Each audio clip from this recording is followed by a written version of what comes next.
Imagine your art, your lyrics, twisted into a criminal confession. In Toronto, this isn't a hypothetical. We're diving deep into how rap lyrics reflecting street life has always been used in Canadian courtrooms, threatening artists' freedom and careers. Is artistic expression truly free when every rhyme could be a jail sentence? The beat drops, the mic's hot, and suddenly them same lyrics are being read aloud in a courtroom. Not as poetry, but as a proof of guilt. We're uncovering the chilling reality where Toronto rap lyrics are no longer just music, but weaponized as evidence. How is this blurring of lines impacting Canadian artists, and what does it mean for the future of creative freedom? For Toronto rap artists, the studio isn't just a creative space, it's a potential crime scene. We're exploring the unprecedented trend where their lyrics, often reflecting street realities, are increasingly becoming direct evidence in court, turning art into accusations. This isn't just about music, it's about the chilling legal precedents and the alarming implications for artistic expression and personal liberty in Canada. 2 Toronto men are facing charges after a man was shot and killed in a parking garage late last month.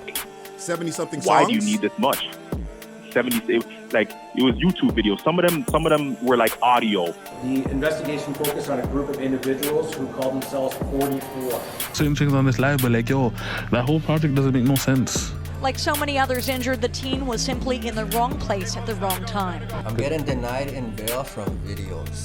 They played my video, a 3-day bail hearing, where they played 13 videos. His counsel, Gary Grill, calls entirely circumstantial. The way that Mr. Ali was charged in the first place was as a result of his lyrics. It was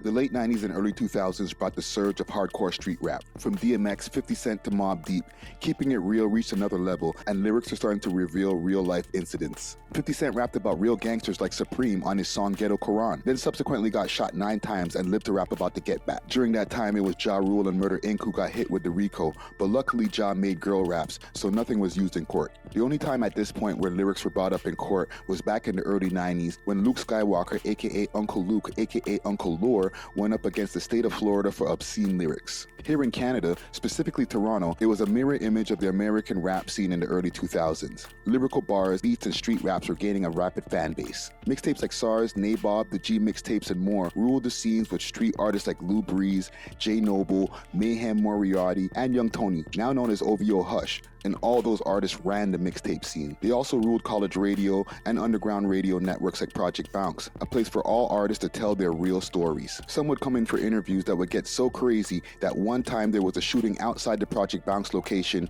at the University of Toronto campus. It would be in 2009 when Reality Raps put an artist in prison for life. Mark does more than just send one man to prison. Our Charles Agro has the details. We are happy Ken can rest in peace. Outside a Toronto courtroom, the family of Ken Mark rejoices at the news that Lamar Skeet, aka Ammo, has been mentioned many times on this network over the years for his life conviction for the murder of anti-gang activist Kenneth Mark. Lamar and his brother Ian Skeet were allegedly menaces in their neighborhood in the west end of Toronto in an area called Junction. According to news reports, it was alleged that the Skeet brothers had a run-in with Kenneth Mark where one of the brothers allegedly pointed a gun at Mark, a woman, and her child. A CTV News article reports, Mark cradled the two in an effort to protect them and wound up shot in the back of the head. He received 57 shotgun pellets in his back, the court heard. Mark's family said that he knew the men who were accused of shooting him and testified against him in court. But the judge decided that there was not enough evidence and set them free on December 17th of 2009. Called a gentle giant, Kenneth stood up to a gunman in his apartment complex in September 2008. He was wounded in the back and later testified in court. Despite the acquittal of one youth and charges being dropped against a second, Sean Mark said his brother wasn't worried about his safety. But 12 days after the acquittal, Kenneth was murdered. Mark feared for his life, but police testified he didn't ask for protection. Just 12 days later, Mark was shot outside of a pizzeria on Glamour Avenue near Dundas Street and Runnymede. The lyrics in question that were used in court, "Real niggas don't crack to the coppers," from his song Live from the Dawn, which the Crown prosecutor argued was the motivation for Mark's murder since he was a community activist. I gotta say, in my opinion, this is one of the most egregious abuses of the legal system, as well as the demonization of rap music. Say what you want about Ammo, whether you believe he's innocent or guilty, "Real niggas don't crack to the coppers" is generally a sentiment and an overused lyric in hip-hop culture. With this thought process, every rapper who said fuck the police in their bars would have about 10-20 murders under their belts. Lamar Skeet's defense team thought that the evidence was ludicrous as well, but Skeet was ultimately found guilty. Skeet maintained his innocence as he claimed the song was actually recorded in 2006 when he came home from a stint in the Don jail years before the murder of Kenneth Mark. Lamar Skeet went for an appeal in 2012, but his appeal was denied. He's still been fighting for his freedom, though. Whether through music, interviews, or applications for another appeal, Skeet's one bar that was used against him pales in comparison to the amount of bars used against Heartless G. 2010. On Monday, May the 3rd, 2010, at approximately 3:30 p.m., 17-year-old Mitchell Solis of Toronto was in the company of an unknown male in the area of Winona Drive and Hursting Avenue in Toronto. It has been determined that two male suspects were observed walking behind the deceased and the unknown male. There was a brief exchange of words, and the suspect males were seen drawing handguns and then began shooting directly at the deceased. Heartless G, who has been interviewed on this platform and covered in past documentaries, set a legal precedent with the amount of songs used against him in court. With 6 music videos and dozens of songs and lyrics used against him for the murder of Mitchell Celeste, Heartless G is 13 years into his 25-year life sentence. I remember when they first proposed it, it was about, 70, something like that, and they wanted to put that out there, and you should have seen the judge's eyes, like, what, why? 70-something songs? Why do you need this much? 70, it was YouTube videos. Some of them were like audio, but obviously it has like they're considering them videos because it's on YouTube, but it's just like a still image and a track. That's crazy. That's so they just wanted to act, all of that for like what? And the judges, it wasn't until trial, and I think prelim they dumbed it down. Trial again, and the judge like, yo, narrow that down some more. You know what I'm saying? And they were just trying to slow the man with that. Though I'm sure the time hasn't been easy, Heartless found ways to turn his pain into power. He has recorded multiple songs while doing time with features on the outside like the West End Toronto rapper Sheffy. Push button start, zoom in this bitch till the end. If you ain't breaking bread and don't spend they ends, you can never call me a friend. He even collaborated with the previously mentioned Lamar Ammo Skeet while staying in the same federal institution. Me and Heartless got a mixtape out on my SoundCloud right now. Heartless is always dropping new stuff. I think Heartless is about to drop a video just now. You can check out the Slumber Party music video. Okay. We're always working, you know what I'm saying? Yeah. Heartless G has written a book while incarcerated and has been doing his best to be a productive person and working on himself until the time that he can see the parole board. In regards to Heartless G, I had to get his story from the jail phones, but one artist that was able to tell me his crazy story face to face is Turk from The Sick Thugs. The case against Turk and his crew led to the Crown prosecutor bringing up multiple songs in court after multiple raids. So tell us about some of these neighborhoods police zeroed in on. Anne-Marie, warrants were executed all across Toronto, Peel, York, and Durham, from Regent Park to Liberty Village. Today, here at Toronto Police Headquarters, police provided a snapshot of the raids, the police projects, Battery, and RX, which involve forces from across the country. 53 search warrants executed across the GTA, mostly in Toronto. 50 arrests, including 6 at this Liberty Village condo. The Sick Thugs is a notorious crew out of the Regent Park area of downtown Toronto. Regent Park being North America's first government housing project, the lure is long when it comes to poverty and crime in the area. In the 90s and early 2000s, a crew called Point Blank ruled the park and repped it to the fullest in their songs and their music videos that educated people across Canada about Regent Park. Don't get it twisted, man. It's poverty. That's what the struggle is. Yeah? How long you lived in this neighborhood? Man, my bad. We've been here for a minute, man.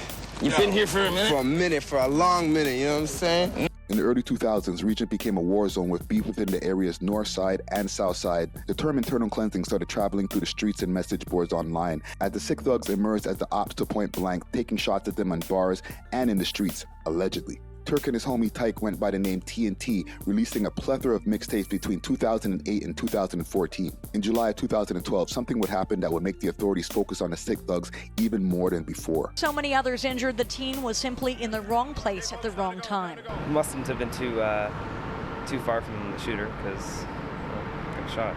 Nicholas Caliconis was in good spirits when he spoke to Global News outside St. Michael's Hospital last night. It's ridiculous. I can't really believe, right there in the Eaton Center.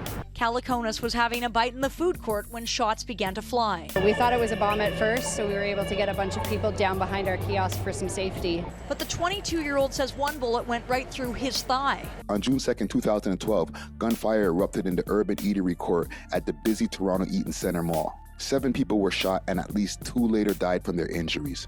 The mall was crowded with shoppers when the shots were fired, causing chaos and panic, including a pregnant woman being trampled. This led to a subsequent raid of the Sick Thugs studio, and with all the guns and drugs seized, Turk was looking at some heavy time and the music didn't help.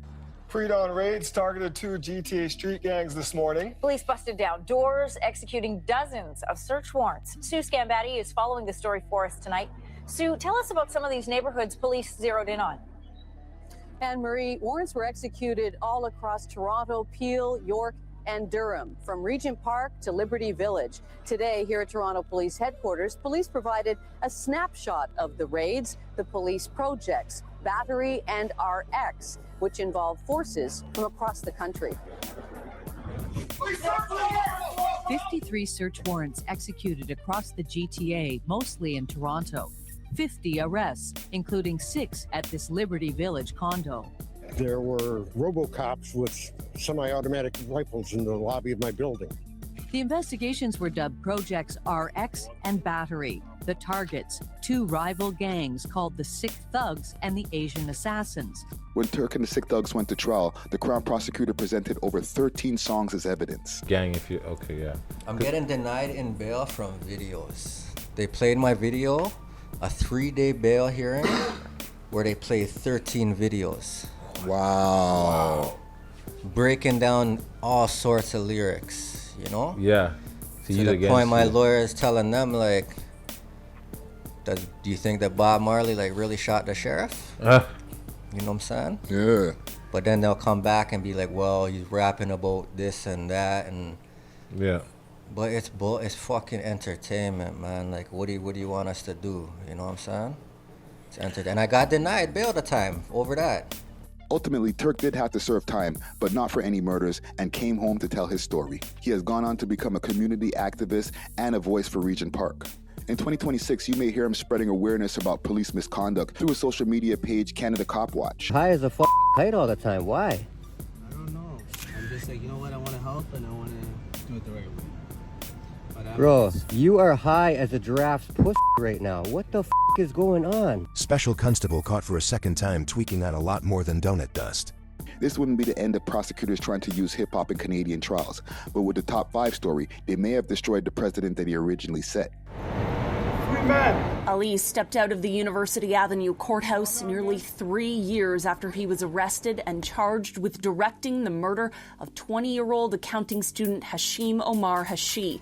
Top 5's case has been covered in depth, whether here or on dozens of YouTube channels. His accusations for the first-degree murder of Hashim Omar Hashi and his infamous run from the law is one of the craziest Canadian stories. However, a lot of people don't get in depth with the way his defense lawyer, A.W.O.L, was able to win his case. Video surveillance showed a tall, skinny man in all black at the time of the shooting of Hashi. This definitely wasn't top 5 as he stands around 5'7" with a not-so-lean build. The prosecutors claim that top 5 was actually in the backseat of the car when the slaying went down, and could prove it through cell phone triangulation as well as lyrics in songs and online antics. As someone who was actually in the courtroom for one of the hearings, I heard the Crown prosecutor present evidence from Top 5's music claiming that his song Smoking on Ops is proof of his disregard for human life and a normalization of a lifestyle where revenge is mandatory. Sitting in that courtroom, I knew that the Crown didn't have much, as she made claims that multiple social media posts showed that Top 5 would be willing to take revenge on anyone who mocked the death of his brother, Saeed Ali, aka Foolish, who was shot and killed in 2017 near his home in Lawrence Heights. The judge also felt that the evidence was frivolous,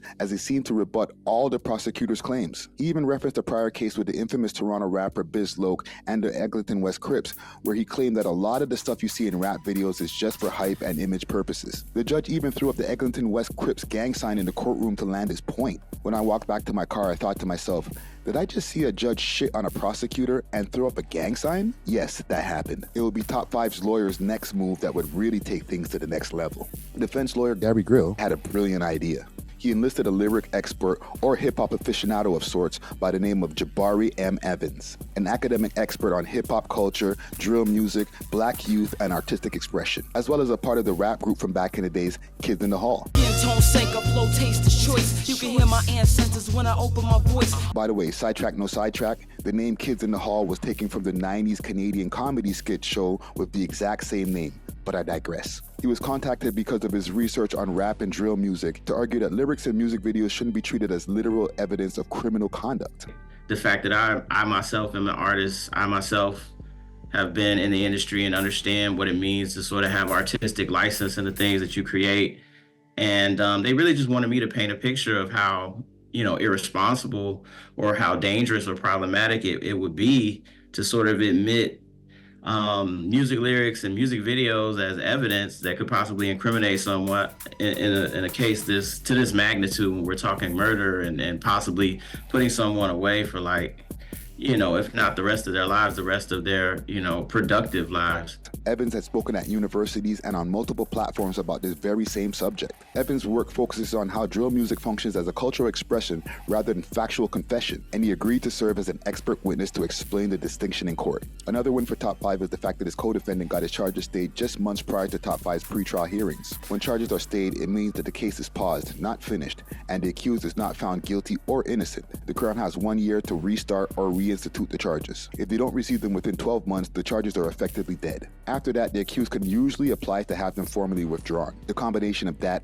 along with what I saw in the courtroom and the impeccable defense strategy from Gary Grill, led to Top 5's charges getting stayed as well. That Mr. Ali was charged in the first place was as a result of his lyrics. It was a result of the videos that he was putting out there. It's a result of his medium as a drill rap artist that attracted the attention of the police. And if I bring this gun on, you better duck low. Grill says the Crown also alleged Ali was the mastermind of the 2021 shooting and was in the backseat of the suspect vehicle.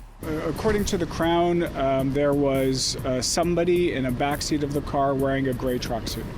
This gave the Crown 12 months to do what she had to do to see if she could reopen the case. Put it this way, he came home in September of 2024, and I wrote this in February of 2026 while he's still making headlines for wild stories. I'd say the case is closed. This, in my opinion, may reverse the legal precedent that was set in the Heartless G case that we spoke about earlier. The next time lyrics are presented in a Canadian courtroom, the defense can possibly thank Top 5 if the case is thrown out based on past cases their lawyers can now present. This could be a positive thing for the new generation Scarborough rapper Sav 4 Times when it comes to the heat on him after his 44 crew was recently raided. Well, dozens of people have been charged in a gun and drug investigation dubbed Project Hydrogen.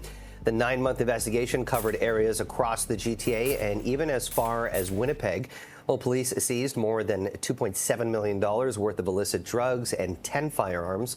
They provided more details at a news conference earlier today. Now, when it comes to Sav, don't worry, he wasn't arrested in the raid. But his story and the details of the raid are relevant to this piece. Sav 4 Times is part of the new generation of Toronto rappers and the masked face of the drill scene. Coming from the Scarborough neighborhood of Malvern comes with hard times and growing up fast. Sav was able to break the ceiling in the Toronto underground rap scene with his multiple Studio of Legend freestyles, appearance on No Jumper, Off the Radar freestyle, and plethora of songs that have been running the timelines. Better not trip, sick in my head, I'm a sickle, I'm sick. Dump out the whip, I'm a bird out the dip. COD when we drop for the load. For the past 2 years, he's earned the spot of being one of the top 3 rappers coming out of Toronto's underground scene. But with drill music as his main output, problems do follow. The areas of Malvern and Orton Park in Scarborough have been embroiled in a street war for more than a decade. As new generations usually inherit beef, Sav and his crew were no different.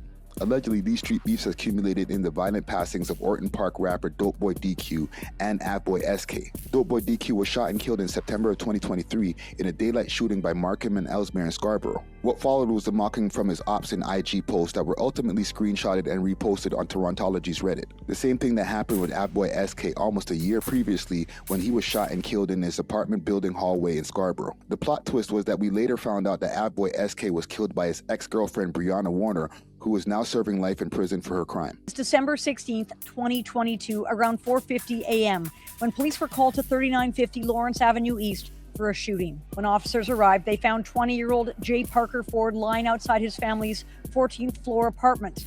He later died in hospital from a single gunshot wound to the back of his head. Parker Ford's older brother testified Tuesday he discovered his brother in the hallway, telling the jury his brother was a rapper known as SK, saying while he rapped about money, drugs, and guns, it was just to sell records, saying he was really a nice kid.